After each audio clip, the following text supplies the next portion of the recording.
Hello everyone, कैसे हो आप सभी। आज की क्लास अपनी एक इम्पोर्टेंट टॉपिक के ऊपर रहने वाली है जिसका नाम है लिक्विडिटी। और ये लिक्विडिटी कैसे काम करती है इसका अपन आज बेसिक्स समझेंगे। क्या के बाद आपको एक एडवांस क्लास और मिलेगी जिसमें अपन लिक्विडिटी के बारे में एडवांस में सीख रहे होंगे। आज अपन 10 से 15 मिनट की वीडियो के अंदर इस टॉपिक के बेसिक को कंप्लीट करेंगे। ठीक है, तो देखो होती क्या है लिक्विडिटी। देखो, लिक्विडिटी वो चीज़ होती है जिसके थ्रू मार्केट मूव करता है। ठीक है, जैसे जिधर पे भी मार्केट में ऑर्डर्स होते हैं उस ऑर्डर को ही लिक्विडिटी बोलते हैं। अब ऑर्डर्स कितने टाइप के होते हैं आपको पता है। बाय ऑर्डर होता है और सेल ऑर्डर होता है। ठीक है, बाय ऑर्डर होते हैं और सेल ऑर्डर होता है। इन दोनों को मिला करके ही लिक्विडिटी फॉर्म होती है। ठीक है, अब आपको इतनी बात समझ आ गई। लिक्विडिटी किसको बोलते हैं? लिक्विडिटी बोलते हैं बाय और सेल ऑर्डर्स के, सॉरी, बाय और सेल ऑर्डर्स को लिक्विडिटी बोलते हैं। ठीक है, अब मार्केट में ये काम कहाँ पे आता है ये कंसेप्ट? देखो, इस कंसेप्ट का काम होता है इन बाय और सेल ऑर्डर्स को एग्जीक्यूट करना विद इन टाइम लिमिट। अब मैं ऐसा क्यों बोल रहा हूँ? मैं ऐसा इसलिए बोल रहा हूँ क्योंकि कुछ समय के लिए ही लिक्विडिटी एग्जिस्ट करती है, फिर उसको हंट कर दिया जाता है। देन नए बाय सेल ऑर्डर्स फिर मार्केट में एग्जीक्यूट होता है, देन उसको भी हंट कर दिया जाता है। ये साइकिल चलती रहती है। ठीक है, तो मार्केट उसकी वजह से एक डायरेक्शनल मूव कैप्चर कर पाता है। और आप देखते हो मार्केट के कुछ पैटर्न्स, जैसे इस तरह से मार्केट मूव करते हैं जिग जैग मोशन में। ठीक है, इस तरह से जैसे आपके सामने भी चार्ट चल रहा है। ठीक है, तरह से गिर जाएगा चार्ट, फिर अचानक ऊपर, फिर नीचे, फिर ये जिग जैग जो मोशन दिखाई दे रहा है, इस पैटर्न दिखाई दे रहा है, ये लिक्विडिटी के कारण ही होता है। ठीक है, आई होप इतनी बात आपको लिक्विडिटी के बारे में समझ आ गई है। देखो, ये हंट कैसे होती है और हमें कैसे पता लगेगा कि लिक्विडिटी कहाँ पर है इस पूरे चार्ट के अंदर। इस पूरे चार्ट के अंदर आप कैसे पता लगाओगे कि लिक्विडिटी कहाँ पे है और मार्केट किधर मूव करने वाला है? देखो, लिक्विडिटी के बारे में अपन ने कुछ चीज़ें जानी कि लिक्विडिटी बोलते हैं किसको है और किधर ये सबसे ज़्यादा पाई जाती है। इसके बारे में अपन अभी डिस्कस करते हैं। ठीक है, देखो, पूरे चार्ट पर आपको कुछ ऐसे एरियाज दिखाई दे रहे होंगे जहाँ पे मार्केट कुछ टाइम के लिए रुका है।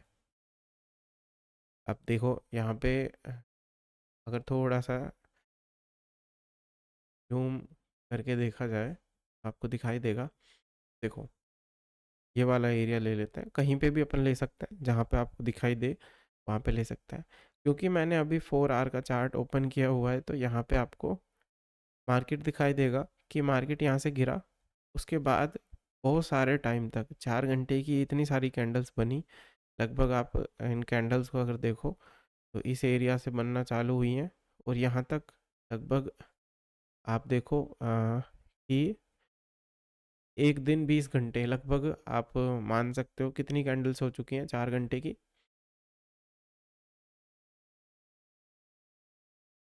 11 कैंडल्स हो चुकी हैं। लगभग 11 कैंडल्स 4 घंटे की हो चुकी हैं। ठीक है, यहाँ पे दिखाई दे रहा था, देख नहीं पाया उसको। ठीक है, तो मतलब क्या है? मतलब यह है कि 11 घंटे मार्केट, सॉरी, लगभग 44 आवर्स मार्केट इस एरिया में रुका हुआ था।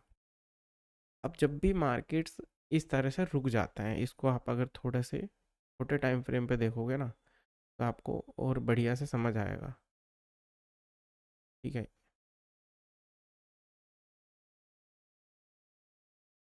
ये वाला आई थिंक वो एरिया है। हाँ, ये वाला एरिया है वो। ठीक है, यहाँ पे लगभग 11 घंटे के आसपास मार्केट, सॉरी 44 घंटे के आसपास मार्केट इस एरिया में रुका है। तो अब ये रुकने का कारण क्या है और रुकने से हुआ क्या है? देखो, इस एरिया में जब मार्केट रुका है तो बहुत सारे लोग इस एरिया में ट्रेड कर रहे होंगे और बहुत सारे लोग नहीं भी कर रहे होंगे। अब इस चीज़ को लोग पचा नहीं पाते हैं। कहने का मतलब ये है कि लोगों को ये चीज़ जब हो रही होती है मार्केट में तो उनकी आंखों को देखने में बुरा लगता है। तो वो क्या सोचता है कि यार मार्केट इस एरिया से नीचे जाएगा, ठीक है, और यहाँ से वो सेल ऑर्डर लगा के बैठ जाते हैं। और कुछ लोग सोचते हैं कि यहाँ से मार्केट ऊपर जाएगा और यहाँ से बाय ऑर्डर लगा के बैठ जाते हैं जस्ट इस एरिया में, ठीक है। आई होप आपको इतनी बात मेरी समझ आई है। सिंपल लॉजिक है, ज़्यादा कोई कॉम्प्लिकेटेड चीज़ नहीं है।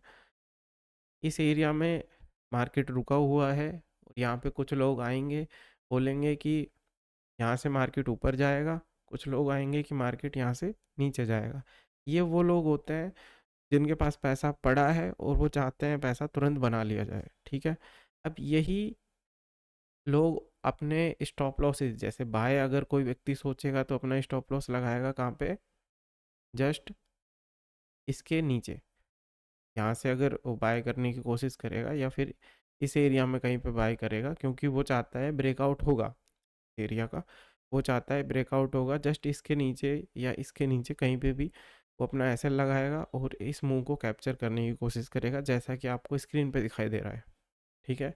और इसी के अगेंस्ट एक व्यक्ति और आएगा जो सोचेगा कि यार मुझे सेल करना है यहाँ से, और सेल का ऑर्डर यहाँ पे लगाएगा और अपने स्टॉप लॉस कहाँ पे लगाएगा, के ऊपर एरिया में। सिंपल, आपके सामने क्या हुआ है अभी इसमें हुआ है कि मार्केट ऊपर तो गया है, लेकिन पहले उसका एसएल खाया है, फिर उसके बाद ऊपर गया है। तो अब ये एसएल क्यों खाया इसका? इसका एसएल इसलिए खाया गया कि ये एक लिक्विडिटी थी। मार्केट लिक्विडिटी जो होती है मार्केट के लिए एक पेट्रोल की तरह काम करती है। जैसे गाड़ी में पेट्रोल डालते हैं तभी मार्केट चलता है, उसी तरह से मान लो कि लिक्विडिटी जब तक मार्केट के अंदर नहीं होगी, मार्केट का पेट्रोल नहीं होगा मार्केट के अंदर, तब तक वो मूव नहीं करेगा। यानी जिधर ज़्यादा एसएल होंगे मार्केट उधर जाएगा, उसको हंट करेगा, फिर अपने सही डायरेक्शन में मार्केट मूव करेगा। तो आई होप इतनी बातें आपको, कुछ बेसिक चीज़ें आपको समझ आई हैं, लिक्विडिटी कैसे काम करती है और मार्केट रुक जाता है तो मार्केट में लिक्विडिटी कितने खतरनाक साबित होती है, ठीक है। अभी अपन लिक्विडिटी स्वीप्स और लिक्विडिटी हंटिंग का प्रोसेस तो अपन ने देख ही लिया। अभी अपन लिक्विडिटी स्वीप को देखते हैं। अभी देखो, आपने सोचा होगा कि यार मार्केट को जब ऊपर जाना ही था तो ये नीचे क्यों आई और इसका एसएल क्यों लिया, इस आदमी का एसएल क्यों लिया जो ऊपर का सोच के बैठा था। नीचे का व्यक्ति का तो एसएल ले लिया, चलो ठीक है, मान लिया, वो तो गलत बैठा था, ठीक है। लेकिन इस व्यक्ति का एसएल क्यों लिया गया कि ये ऊपर बैठा था फिर भी इसका एसएल लिया गया और मार्केट फिर इसके डायरेक्शन में चली गई। देखो, इसी कंसेप्ट को बोलते हैं, इसी चीज़ को बोलते हैं लिक्विडिटी स्वीप। यहाँ पे इसने जो एसएल लगाया था इसका एसएल को हटाया। पहले मार्केट ने सारे बायर्स के बायर्स के एसएल खाए अच्छे से, उसके बाद मार्केट को फ्यूल मिला। अब देखो, इसका कारण जो है वो अभी मैं समझाऊंगा आपको, ठीक है। थोड़ा सा वेट करो। मैं क्या बोल रहा था, मैं बोल रहा था कि मार्केट ने पहले इनके एसएल लिए, फिर मार्केट को एक अच्छी डायरेक्शन मिली, फिर मार्केट अपनी डायरेक्शन में गया। अब देखो, इसका कारण क्या है? इसका कारण है कि यहाँ पे बड़े जो इंस्टीट्यूशनल लोग हैं, जो बड़े पैसे वाले लोग हैं, बड़े लॉट साइज में जो ट्रेड करते हैं, उन लोगों को कैसे ये ट्रेंड आइडेंटिफाई होगा, वो लोग इस ट्रेंड में कैसे बैठेंगे, क्योंकि उनका एक पर्टिकुलर वो तो है नहीं कि वो एक लॉट कर रहे हैं या दो लॉट कर रहे हैं, उनके पास लाखों लॉट है। अब 1 लाख लॉट, 50,000 लॉट कोई व्यक्ति पंच करेगा तो वो सही डायरेक्शन में और सही जगह पे ही ट्रेड करेगा, क्योंकि अगर मार्केट उनकी डायरेक्शन में जाता भी है तो 1 लाख ऑर्डर्स लेने के लिए सेलर्स की ज़रूरत होगी, बायर्स बायर अगर अपने 1 लाख ऑर्डर पंच करेगा तो सेल तो कोई करेगा ना, तभी तो आदमी बाय कर पाएगा उससे। सेल करने के लिए व्यक्ति उपलब्ध नहीं है तो बाय कैसे करेगा? बात समझ रहे हो ना? मार्केट बाइंग और सेलिंग से ही चलता है। आपको पता है बायर अगर होगा तभी आदमी सेल कर पाएगा, और सेलर अगर होगा तो ही आदमी बाय कर पाएगा। आई होप आपको इतनी बात समझ आ रही है। ठीक है, इसी कंसेप्ट को मार्केट में लागू किया जाता है, और बड़े जो इंस्टीट्यूशनल लोग होते हैं वो इस कंसेप्ट का भरपूर यूज करते हैं। लेकिन रिटेलर इस कंसेप्ट को भूल जाते हैं। वो देखते हैं कि ये डंडी बन रही है, ये लाल बन रही है, रेड बन रही है, और ये ग्रीन बन रही है, वो इसमें फंस के रह जाते हैं। आपको बेसिक चीज़ों को ही देखना पड़ेगा, बट बेसिक को थोड़ा सा स्मार्टली यूज करना पड़ेगा। ठीक है, अब इसका एसएल का कारण क्या है? इसका एसएल का कारण है कि अगर 1 लाख ऑर्डर उसको पंच करने हैं बायर को, तो उसके लिए पूरे भरपूर सेलर होने चाहिए। ठीक है, सेल करता हुआ होना चाहिए कोई व्यक्ति, तभी वो व्यक्ति बाय कर पाएगा। अब यहाँ पे वो प्रॉपर एक फेक मोमेंटम दिखा करके, अगर देखो थोड़ा सा ध्यान से देखो तो आप इस एरिया में देखोगे तो मार्केट ने एक रूप दिखाया है कि मैं ऊपर नहीं जाऊंगा। मार्केट ने बताया है सामने से कि मैं भाई ऊपर नहीं जाऊंगा। तो मार्केट क्या दिखा रहा है कि भाई मैं सेलिंग में जाऊंगा। अब ये कौन करवा रहा है? ये करवा कौन रहा है? अगर आप आगे के डायरेक्शन को देखो तो मार्केट बाइंग में गया है, लेकिन ये जो मोमेंटम है ये कौन लेकर आया है? ये लेकर आया है सेलर। ये लेकर आया है, सॉरी, ये लेकर आया है बायर ही। बायर ही ये मोमेंटम लेकर आया है। क्यों लेकर आया है? अपने कुछ लॉट्स उसने सेल कर दिए, उस लॉट की वजह से यहाँ पे एक सेलिंग दिखाई दी, फेक सेलिंग। और उसकी वजह से ये जो बायर के यहाँ पे बायर जो हो रखे थे अच्छे डिस्काउंट में, उनको नहीं मिल रहा था। जो प्राइस एक्चुअल में उनको चाहिए था वो नहीं मिल पा रहा था। तो उसकी वजह से पहले ये जो यहाँ पे जो छोटे रिटेलर लोग उनके डायरेक्शन में बैठे थे उनको उड़ाया, फिर उनका एसएल पूरा लिया, और उनकी जगह से एग्जैक्ट जहाँ एसएल उनके थे उस जगह से प्रॉपर एक बाइंग स्टार्ट हुई। ठीक है, अभी इस चीज़ को आपको आई थिंक थोड़ा बहुत कुछ समझ आया होगा। ये बेसिक चीज़ है। ठीक है, ये है लिक्विडिटी का बेसिक। अभी आप इसमें ट्रैप्स को भी समझ पाओगे कि देखो यहाँ पे मार्केट ने ट्रैप किया है, इस जगह पे लिक्विडिटी गई है, यहाँ पे नहीं बैठना है, इस जगह पे ट्रेड करना होता है। ये चीज़ें आपको अभी थोड़ा थोड़ा माइंड में समझ आ रही होंगी कि हम डायरेक्शनल मोमेंटम कैसे पकड़ते हैं, डायरेक्शन के साथ कैसे बैठ सकते हैं। ठीक है, ये चीज़ें हैं। तो अगर कुछ दिक्कत आई हो, थोड़ा बहुत समझने में कोई और प्रॉब्लम हुई हो, और थोड़ा इजी करना हो मुझे, तो बताइएगा। ये था लिक्विडिटी का बेसिक कंसेप्ट। ठीक है, इसके बाद अपन एक एडवांस लिक्विडिटी कंसेप्ट को समझेंगे। उसमें मैं आपको ट्रेड लेना भी बताऊंगा और एग्जैक्ट वो पॉइंट्स बताऊंगा जहाँ पे आप इस तरह के, जैसे ये लिक्विडिटी हंट से बच सकते हो, स्वीपिंग से बच सकते हो। स्वीपिंग में आप डायरेक्शन में बैठ सकते हो, किधर स्वीप होगा, और उस एरिया से आप प्रॉपर एक ट्रेंड में बैठ सकते हो। ठीक है, बड़ी बड़ी ट्रेड्स को कैप्चर कर सकते हो, 3000 पॉइंट्स, 5000 पॉइंट्स। ठीक है, ये लिक्विडिटी से हो सकता है। तो आई होप आपको ये वीडियो पसंद आई होगी, और अगर वीडियो पसंद आई हो तो वीडियो को लाइक कीजिएगा और हमारे चैनल को सब्सक्राइब कीजिएगा।